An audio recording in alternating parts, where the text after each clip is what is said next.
The Godfather series is widely regarded as one of the best movies ever made. However, this story is not completely fictional.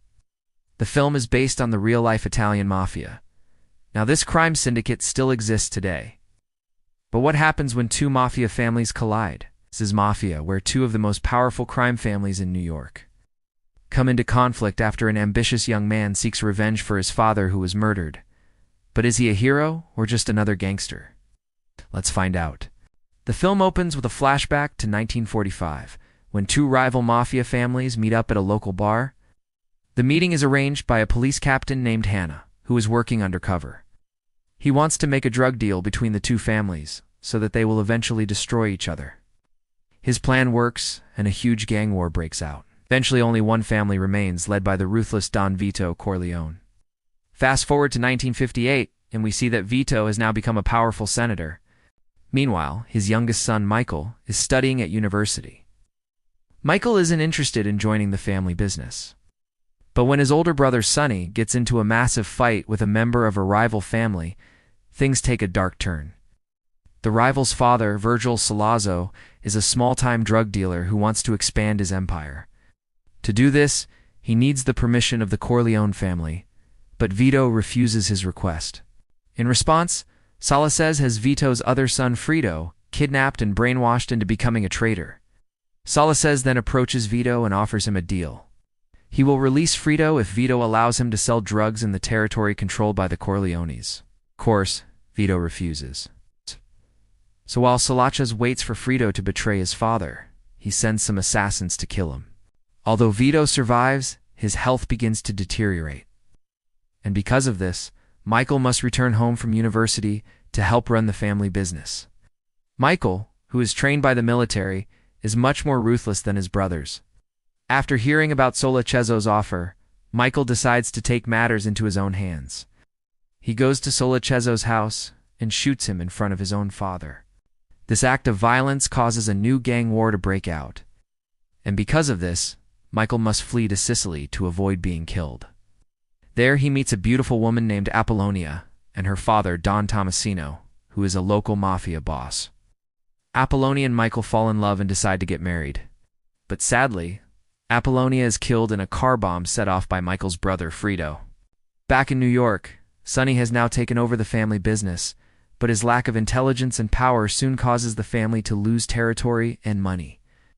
Meanwhile, Michael has returned to New York, but he is furious with Frito for killing Apollonia. Michael then pays a visit to Frito and warns him to never go against him again. After hearing about Michael's return, the heads of the 5 remaining families meet up with him and his father at a local restaurant. The meeting doesn't go well, and everyone leaves in a bad mood. That night, Sonny is driving home alone when he is pulled over by 2 policemen. It turns out that one of these cops is actually Michael's old friend, Luca Brasi, who has also gone over to the dark side. Luca reveals that he was the one who shot Sonny's car engine and then ordered his men to open fire. As soon as Luca leaves, Sonny takes off, but he is soon surrounded by several other cars and trucks. Soon realizes that there are even more of them and there is no way out. So he speeds up and crashes into one of the vehicles, but this only makes the other mobsters angry. They all open fire and kill him. Vito is devastated when he hears about his son's death, and soon after he suffers a massive heart attack. Now that Vito is in hospital, Michael takes over the family business and eliminates the other mobsters one by one. Just before Vito dies, he asks Michael, "You know what I always told you? Never get involved in business with your family." Michael replies, "I'm going to change that now." Before long, Michael had eliminated all of his enemies and became the new boss of the New York Mafia. The film ends with a shot of Michael sitting in his study, looking over the city. He has achieved his goals, but at what cost? Although this film is obviously violent, it contains many life lessons. For example, you shouldn't trust people who work in law enforcement. Also, you should never trust someone who works for your rival. If you do, you could end up like Sonny, dead in a pile of bullets. The acting in this film is superb.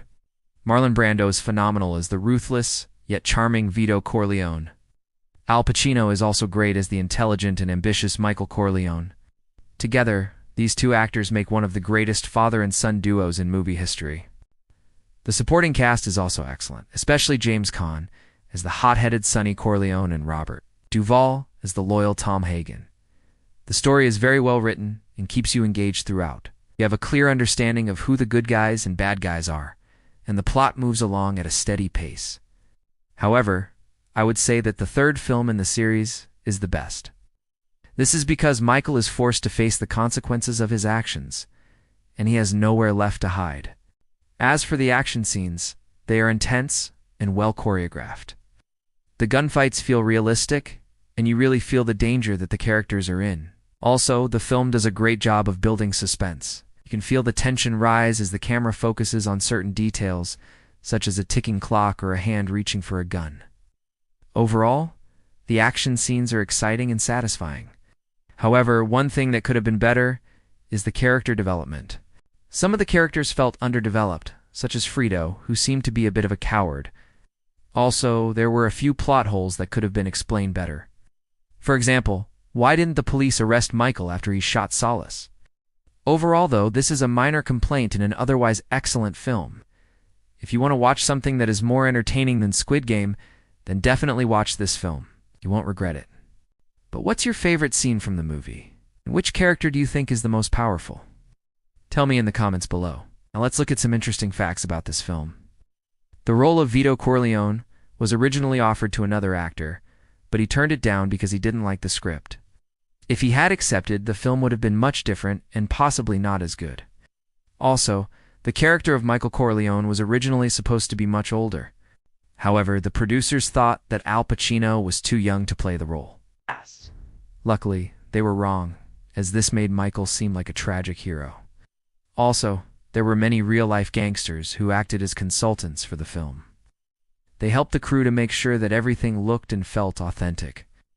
Now, fun fact, the famous horse head in the bed scene wasn't even in the original script.